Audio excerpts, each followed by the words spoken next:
The isolation door was open. That door was never supposed to open. Inside JVA Werl Prison, isolation meant one thing: control. Thick walls. One man. One cell. No contact. No mistakes. But on this night, a guard stood frozen, staring at a heavy steel door that was unlocked. The red light above it blinked once and went dark. The hallway was quiet. Too quiet. Inside the cell, a man serving a life sentence was sitting on his bed. Calm. Awake. Waiting. The log said the door had not opened. The camera showed nothing. The alarm never sounded. Yet the door had been open. And that meant something inside the prison had failed. As radios crackled and guards rushed in from both ends of the hallway, one question spread through the prison like cold air. If isolation could be broken without a trace, what else was happening behind these walls? Long before that night, JVA Werl had already become a place of silence. This was not a loud prison. It did not need to be. It held men serving life terms. Men who had been moved here from big cities like Berlin and Dortmund. Men who were considered too risky for other places. The rules were strict. The routines were tight. The control was supposed to be total. Days at Werl were slow. That was the low part. Doors opened early. Count. Breakfast. Work details. Count again. Long hours alone. Then night. Isolation was normal here. Some men spent days without speaking to anyone. Some spent weeks seeing only guards through a small window. A man named Mike learned that quickly. Mike was from Texas. He had lived overseas before his case ended badly.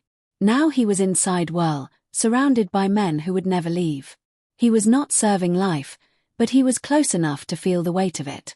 Mike followed the rules. He stayed quiet. He listened. And what he heard were whispers. Whispers about isolation cells. Whispers about doors opening at odd times. Whispers about men being moved without records. At first, Mike thought it was fear talking. Fear makes stories grow. But then he noticed small things. A guard checking the same door twice. A camera blinking off for a second too long. A schedule changing without notice.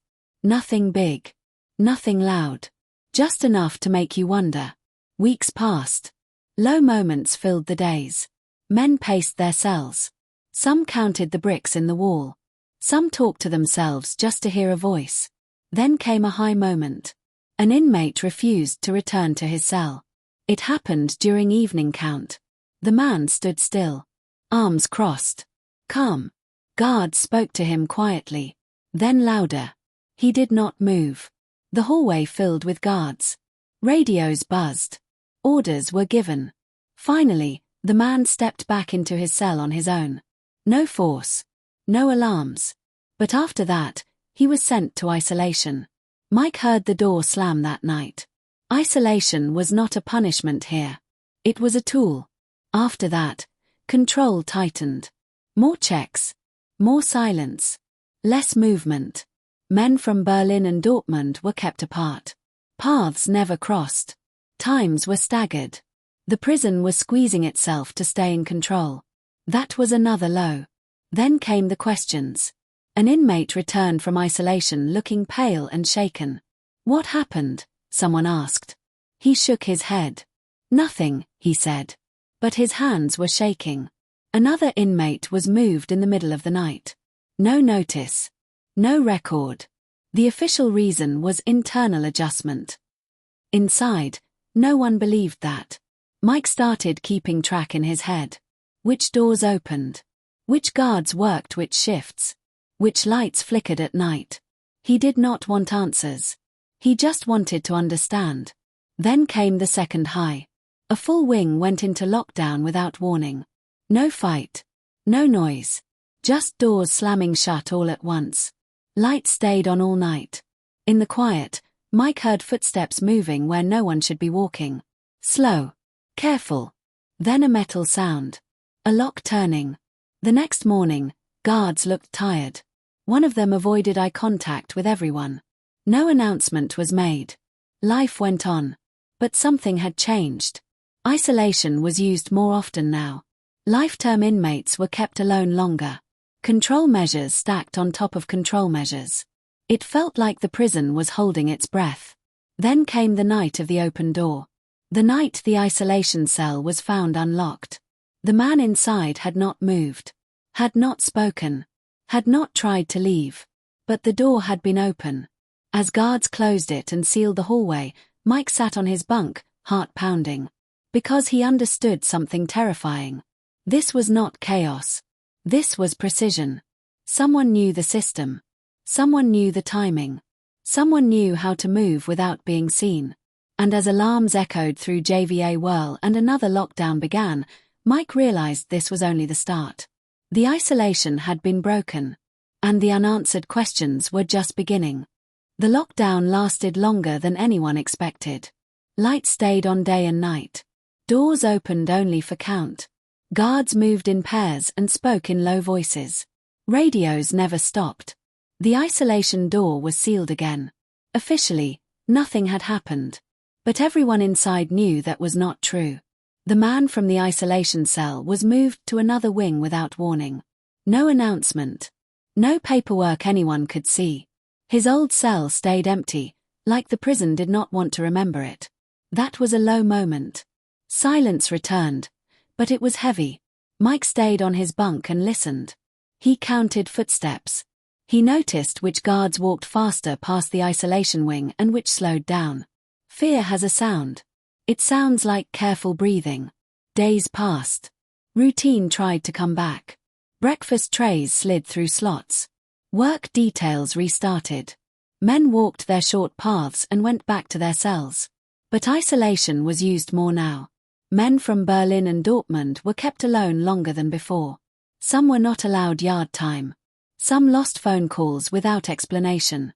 Control tightened again. That was the plan. But control can crack if it is pushed too hard. The next high moment came quietly. A guard made a mistake. It happened during shift change, the most sensitive time of the day. Doors were supposed to stay locked while keys changed hands. One door opened early. Just for a moment. Long enough. Mike heard it. A soft click. A pause. Then footsteps moving the wrong way. He froze on his bunk. No alarms. No shouting. Just movement. Later that night, a guard was called to a cell. Inside was an inmate serving a life term. He was sitting on the floor, calm, not hurt. The strange thing was not the inmate. It was the cell. The window latch had been moved. The camera angle had changed. And the log showed no entry. The report said maintenance issue. Another low moment. But the whispers grew louder after that. People talked about patterns now. About how things happened only during certain shifts. About how isolation doors were always part of it. Mike started writing times in his head.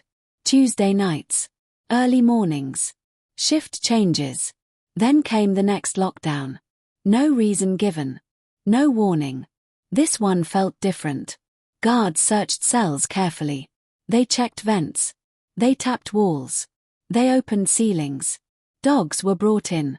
Nothing was found. That was worse. Because it meant whatever was happening was clean. Too clean. When the lockdown lifted, a guard named Officer James stopped near Mike's cell. James looked worn down. His face had deep lines. "Keep your head down," he said quietly. "This place is under pressure." Mike nodded. "From who?" he asked. James did not answer. He walked away. That was another low moment. Then came the night that changed everything again. It was late. The prison was quiet. Too quiet. Mike lay awake, staring at the ceiling. At exactly 1:30 a.m., the lights dimmed for 1 second. At 1:31, they came back. At 1:33, Mike heard the isolation wing door unlock. This time, alarms screamed right away. Guards ran. Orders echoed. Boots pounded the floor. Mike pressed his ear to the door. He heard shouting. He heard confusion. He heard one word repeated over and over. Count. When the count was done, it did not match. A life-term inmate was not where he was supposed to be. He had not escaped. He had not been harmed. He was simply gone from his assigned cell. As the prison went into full lockdown again and sirens filled the night, Mike felt cold fear settle in his chest. Isolation had failed twice now. And whoever was behind it was getting bolder.